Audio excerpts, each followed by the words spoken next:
Всем привет, с вами Алиса. Я приехала в центр Бангкока погулять. Давно очень тут не была, все хотела вам тоже показать, как его украшают к Новому году, потому что вижу уже очень много экспозиций. Там дальше елка стоит тоже. Сейчас вам покажу, все посмотрим. Город уже вовсю готовится к новогодним праздникам, все наряжают. Тут постоянно очень-очень много туристов. И прям такая атмосфера движовая. Вот сейчас я иду по Скайволку. Я обожаю Скайволки. Это такие переходики. Получается, нет машин, и ты просто можешь спокойно гулять, даже в дождь, под крышей. Прям очень-очень классно. И именно вот этот Скайволк, он достаточно длинный. Он идет от этой станции метро и туда вперед. Ну, наверное, минут 12-15 точно можно идти в одну сторону, прогуливаться. Посмотрите, какое движение. Сколько мопедов там собралось на светофоре, машины. Кто-то пикает, кто-то едет, стучат на барабанах. В общем, творится такая атмосфера легкого хаоса, но в то же время очень кайфовая. Поезда проносятся над головами. Такие все яркие, красивые. И вы знаете, Skywalk аж гудит, прямо ходит ходуном. То есть ты стоишь, а тебя вот так вот немножечко шатает, потому что вибрация от автомобильного трафика, от поездов. Вау! Центр Бангкока, конечно, очень шумный. И если вы хотите просто прогуляться, разговаривая друг с другом, то это будет достаточно тяжело, потому что собеседника просто не слышно. Город гудит. Раньше мы жили в центре Бангкока. Вот в той башне, называется Магнолия. И там стоимость проживания была 120 тысяч бат. Это была двухкомнатная квартира с гостиной. То есть, не какая-то большая, а ценник вот 120 тысяч бат. В пересчете на рубли, я обычно на 3 умножаю. То есть это где-то 350-360 тысяч. Поэтому те, кто говорит, что в Бангкоке жить дешево, и можно за 10-15 тысяч бат снимать классное жилье, но это, знаете, из серии стараться на всем сэкономить, во всем себя ущемлять. Если снимать где-то на окраине города маленькую студию, то да, наверное, такие цены есть, но мне как-то даже не попадались. Поэтому вот в центре Бангкока достаточно все дорого. Магазин Apple красивый. Он известен тем, что у него огромные стеклянные стены, получается. И они высотой, наверное, 5 метров, и шириной метра, 2 не меньше. И вот я знаю, что их очень сложно было сюда доставить, и это очень дорого. Но как же красиво смотрится это здание, прям очень-очень красиво. Елка уже стоит. И сегодня такая погода, конечно, классная. Немного пасмурно, не душно вообще. Мне везет с погодой в последнее время. Из-за того, что в Бангкоке постоянная жара, тут невозможно жить без кондиционера. И вот у нас была такая история, что как-то отключили, там потек, что ли, кондиционер, вся система кондиционирования. Вот в Магнолии мы еще думали, как мы будем жить, потому что без кондеров, просто невозможно. Еще окна в пол огромные, квартира нагревается просто на самом деле как сауна. То есть невозможно жить, невозможно спать, прямо, абсолютно невозможно. И нас управляющая компания переселила в гостиницу, которая находится там же этажами ниже. Там стоимость номера, это был номер однокомнатный. Стоимость номера была 10 500, что ли, тысяч бат за сутки. То есть порядок цен такой. Нужно ехать сюда подготовленным, если вы хотите получить хорошие впечатления от поездки в Бангкок. Нужно ехать прям с финансами. Я тут нашла ту самую квартиру, которую мы снимали. Сейчас она стоит 140 тысяч бат. Вот так она выглядит. 2 спальни, 2 санузла, 1 с душевой, другой с ванной. И гостиная с кухней и с духовкой.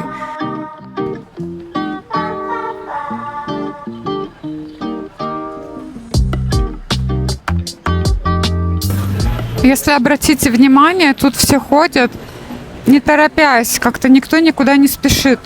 Раньше, когда я только приехала в Бангкок, я не могла понять, почему тут все такие медленные.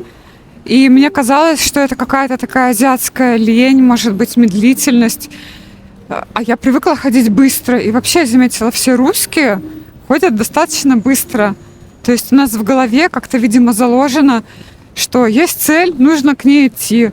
Если ты идешь медленно, то ты какой-то непродуктивный, или, может быть, ты ничем не занят.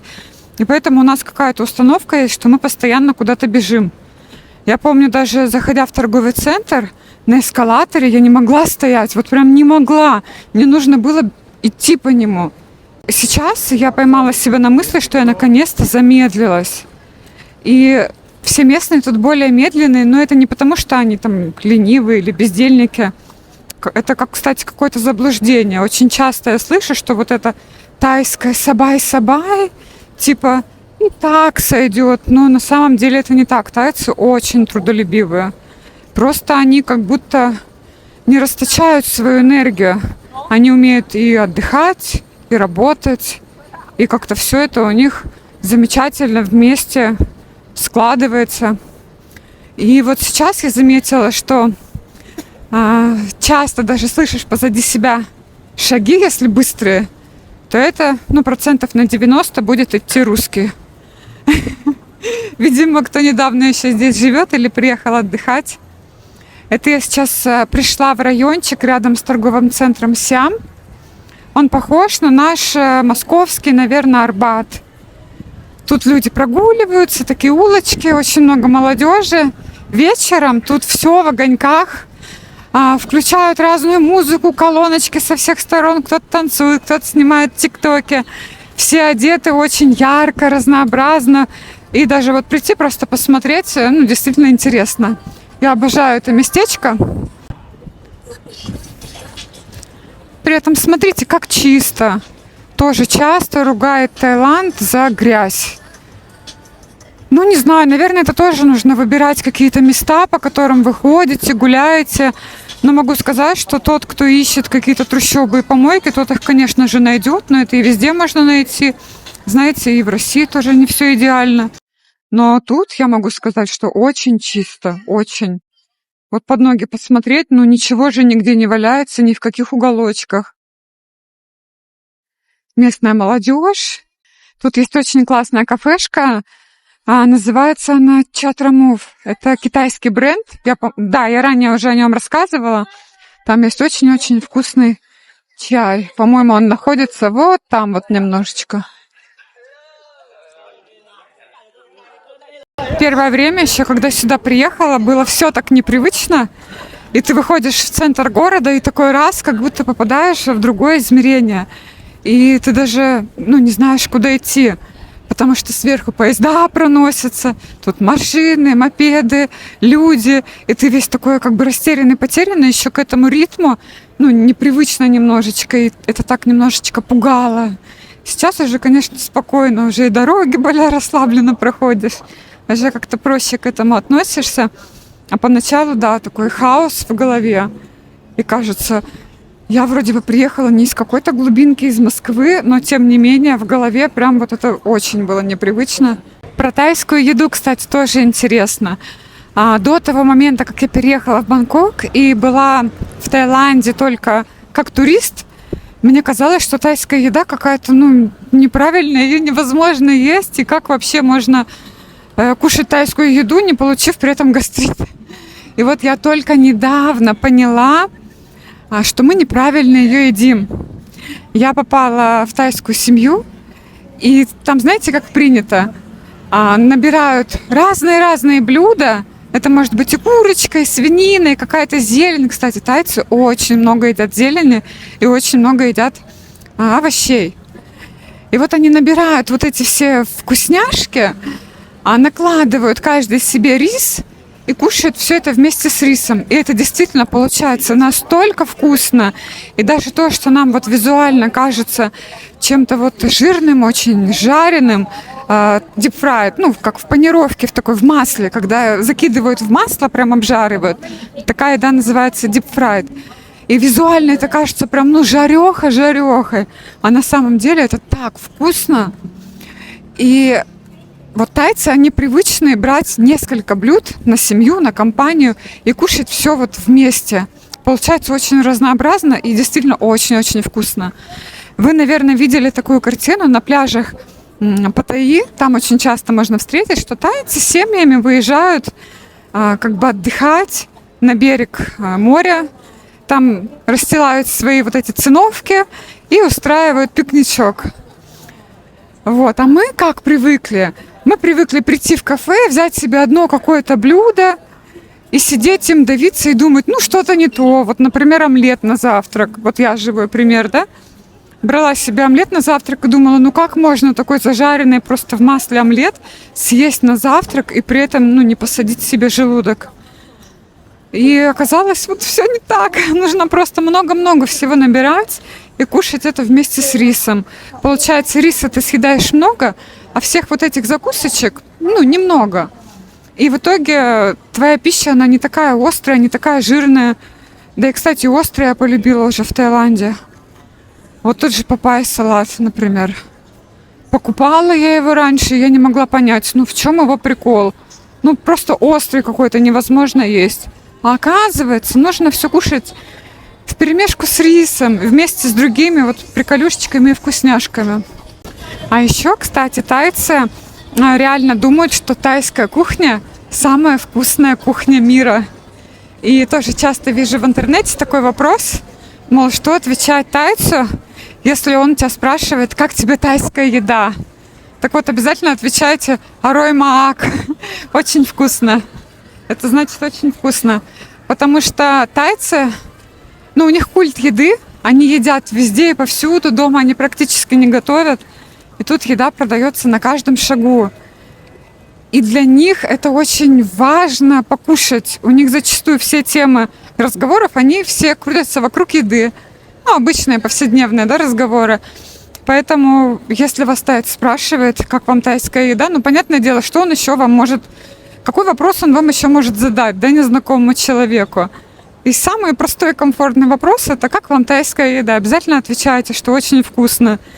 Потому что если не вкусно вам, то это не потому, что вам не вкусно, вы просто ее не поняли и неправильно кушаете. Еще что меня сильно удивило здесь, в Таиланде, то что очень многие азиаты, они такие ухоженные, они реально такие красивые и ухаживают за собой не только девушки, женщины, но и мужчины. Явно они делают макияж, у них в почете какие-то операции, то есть они постоянно что-то себе исправляют, и у них это абсолютно нормально. Если это обеспеченные азиаты, то девушкам на 17-18 лет они дарят какие-либо пластические операции. Например, очень часто это коррекция формы носа, формы ушей. Ну вот что-то такое. Казалось бы, ну ничего такого сверхсерьезного, но тут это прям очень распространено. И я знаю таких тайцев лично. И я помню, как-то мы встречались по сделке о продаже машины. И там парень продавал машину, он тоже явно был сразу после операции в солнцезащитных очках. Ну, поэтому это тут вот абсолютно нормально. Ненормально только то, что наши русские по сравнению вот с этими миниатюрными тайцами, с лоснящейся, с гладкой кожей, без морщин, наши русские кажутся, ну, чуть-чуть такие постарше и более уставшими. И это реально сразу ощущается.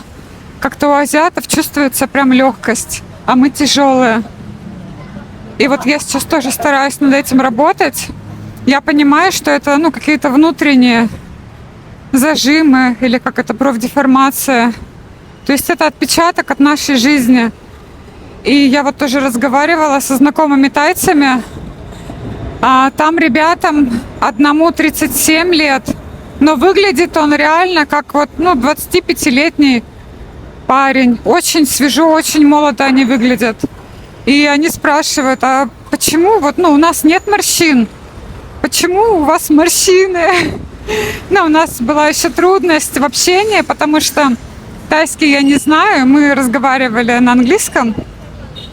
Вот, и я говорю, не знаю.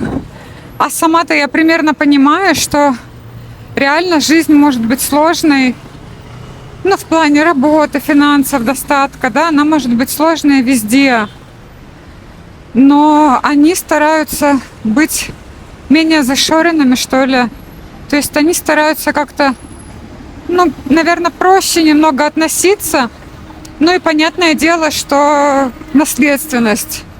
Потому что даже женщины, которым, ну, лет по 60, по 70, они очень хорошо выглядят и они очень подвижные. Если вот подумать о наших российских пенсионерах в 70 лет, ну, во-первых, многие из них не могут просто и финансово, да, выехать куда-то за границу отдыхать. И у нас уже снижается уровень подвижности. То есть наши бабушки, дедушки, они в 70 лет, они более stay home, как сидячий образ жизни, домашний у них. А здесь пенсионеры очень активные. И это мне прям очень приятно понравилось. И я хочу себе это забрать, на заметочку. И знаете, у них они очень уважительно относятся к старшему поколению. Очень часто можно увидеть, как семья выходит на прогулку с колясочкой, на которой катит, ну, пожилого родственника, бабушку или дедушку. И при этом они выглядят классно, да, у них действительно гораздо меньше морщин. Я вот недавно ходила в косметологическую клинику, делала себе ботокс, потому что у меня очень активная мимика.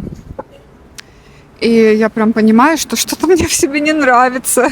Крайний раз, когда я была в России, я делала ботокс, а сейчас уже действие прошло, и я понимаю, что я не нравлюсь себе, мне нужно сделать.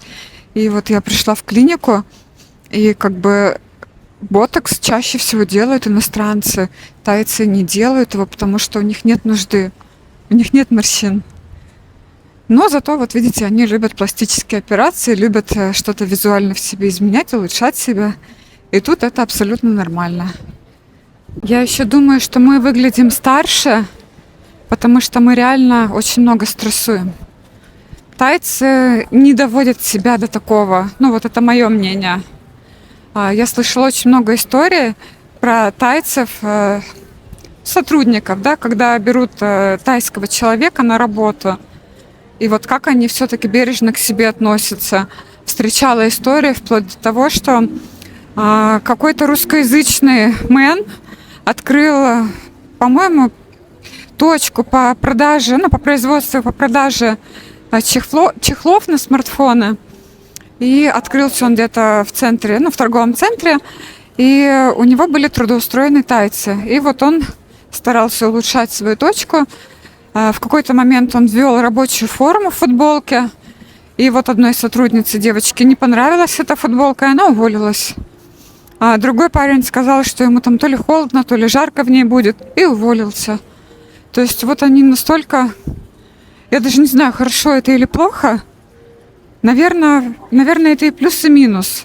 Потому что вот мы, русские, мне кажется, более такие терпилы. Мы привыкли все терпеть во всем. Думаем, что ну как-нибудь привыкнем, как-нибудь стерпится, слюбится. Вот у нас это стандартная такая фразочка. Смотрите, какие яркие. Вот. А тут все-таки тайцы, они такие, если им прям вот что-то не нравится, даже если за эту работу платят хорошие деньги, они не будут себя заставлять мучить и насиловать. Им гораздо важнее вот какой-то свой эмоциональный уровень комфорта. А мы, русские, эмоционально постоянно выгораем, перегораем. А вот я сейчас стараюсь тоже как-то это в себе выровнять, вот этот эмоциональный фон. Потому что раньше я понимала, что я не могу даже элементарно... Вот я чувствую себя неспокойно, я не могу элементарно с кем-то о чем-то заговорить. У меня как будто... Даже слова тяжело подобрать. Как будто вот у меня такой груз лежит на плечах. Не знаю почему. А тут люди легкие. И вот как-то последнее время буквально я стала справляться, стала стараться менять к этому отношение. И действительно, да, вижу результаты такой работы. Кто-то любит, видите, ходить к психологам. Я как-то почему-то не хочу обращаться за помощью к психологам, но стараюсь сама как-то справиться с какими-то нюансами. И получается. Тут на самом деле, ну, такое место, которое помогает именно снимать вот этот стресс. А главное уметь его принимать. Потому что я встречала тоже таких людей, русских, кто приезжает сюда, видит вот эту вот всю азиатскую движуху, колоритность, мальчиков, которые не совсем мальчики, и девочек, которые не совсем девочки. И они не очень правильно, не очень красиво к этому относятся. То есть выражают какое-то свое фи, и это и выглядит некрасиво. И это вот эта зашоренность, они не дают своим стереотипам покинуть свой мозг. Потому что тут, чем классная страна Таиланд, она, прям достаточно свободная. Я не говорю там про что-то незаконное, да, и, я не про эту свободу. Я про то, что здесь голове комфортно. Вот, это для меня очень-очень ценно. Приезжая, например, в Россию, я сразу в напряжение в какое-то погружаюсь. Я не могу там расслабиться. Я захожу в магазин, например, во Вкусвилл. Меня тут же тележкой толкают или еще что-то. То есть мне нравится вот этот азиатский вайб, в котором люди очень бережные друг к другу, очень теплые, приветствуют тебя, открытые. У нас люди вообще не открытые. И вот я на этом вайбе прилетаю, когда в Россию. Первые 2 недели я стараюсь сохранять в себе вот это спокойствие и тоже быть такая открытая, воздушная, легкая. Но через пару недель это все куда-то улетучивается, и мне реально становится плохо. Мне тяжело от этого. Прилетая потом сюда, я какое-то время еще страдаю и восстанавливаюсь, потому что мне хочется быть вот легкой, открытой. А в России, я не могу это совмещать. Это вот, мне это тяжело. Может быть, у кого-то не так, я так себя чувствую. Вот это та самая известная китайская чайная кафешечка, где продается очень-очень вкусный чай со вкусом чатай и мороженое тоже. Прям рекомендую. Тоже в тайской культуре ведь не принято пить горячие чаи, как мы привыкли. И тут даже чай в пакетиках обычный, достаточно сложно найти. А если и найдете, он будет очень дорогой. И вот я покупала чай в Чатрамув. И так интересно, как они его заваривают. То есть мы, если завариваем чай в заварнике, или в прессе, да, мы там кладем, например, 2 ложки заварки и там наливаем по краешке воды. То тут вообще не так. На заварник кладется с горкой ложек 8-10, наверное, прям очень много. И заваривается водой до такого крепкого чая. Потом дальше они добавляют в этот чай сгущенку, кремер такой молочный, сладкий, очень сладкий. И пьют этот чай со льдом. То есть набирают полный стакан льда и заливают этим вот крепким, дико сладким чаем. То есть это очень необычно, это не похоже на наш чай, но, конечно, он бодрит, так же, как и наш чай, потому что там заварка, очень крепкая, я не знаю, это, наверное, на чефир может быть похоже. Прям очень-очень крепкая. Либо они пьют чатай в горячем виде, но это, наверное, больше туристы, я заметила. Тогда они его делают послабже, разбавляют прям молоком. То есть это такой молочный чай получается. Очень вкусный, я его очень люблю. Пошел дождь. Но вот видите, со скайволком это, конечно, вообще не проблема. Пойду сейчас от торгового центра Siam Paragon. Пойду по скайволку до Central World. И там, наверное, уже на метро. И в сторону дома. Дожди тут обычно такие тропические, прям очень-очень сильным ливнем проносятся. Могут пройти прям быстро, минут за 5 набежать большие тучи, пройти сильным дождем, и опять яркое солнце, чистое небо. А могут быть затяжными. Вот сейчас конец ноября, еще такой заканчивается сезон дождей, поэтому дожди каждый день. Но я бы не сказала, что они как-то мешают. И я думаю, навряд ли они испортят отдых. На метро сейчас поедем, покажу, как тут покупать поездки. У входа в метро стоят удобные терминалы, в которых можно купить поездку. Выбираете станцию, куда нужно доехать, он считает стоимость поездки, далее вставляете денежку, либо оплачиваете QR и забираете карточку. Прикладываете карточку к турникету с правой стороны от себя и проходите. Карточку не выбрасывайте, она вам еще пригодится для выхода из метро.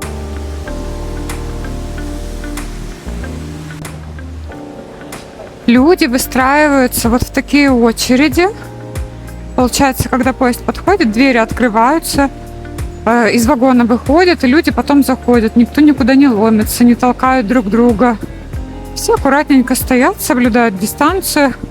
Это у них как-то, так культурно принято соблюдать дистанцию и лишний раз не беспокоить никого. Вот видите, как раз такой ухоженный явно мальчик.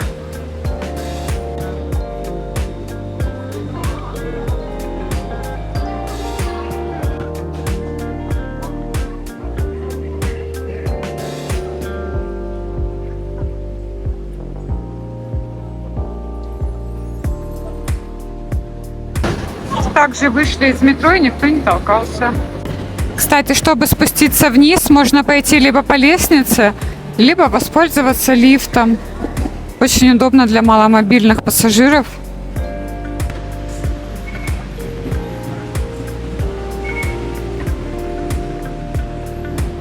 На выходе отдаем карточку, и нас пропускают в ворота. В Бангкоке, кстати, очень удобно пользоваться метро.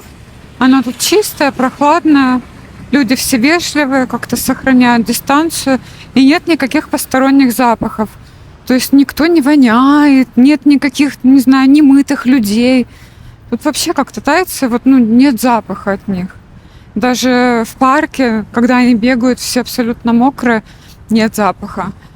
И вообще я заметила, в азиатской культуре есть такое правило, то, что важно тайцам, им важно быть не какими-то стильными, классными, красивыми, им важно быть милыми. У них это называется to be cute. То есть они вешают себе всякие брелочки, всякие какие-нибудь украшалочки. И для них, в их культуре, это очень-очень важно, это действительно выглядит мило. Независимо от возраста, независимо от пола. Мне это тоже нравится. Вот такое, может быть, немного сумбурное видео у меня получилось. Но рассказала вам свои какие-то впечатления, то, что я думаю, то, что я подметила про Таиланд.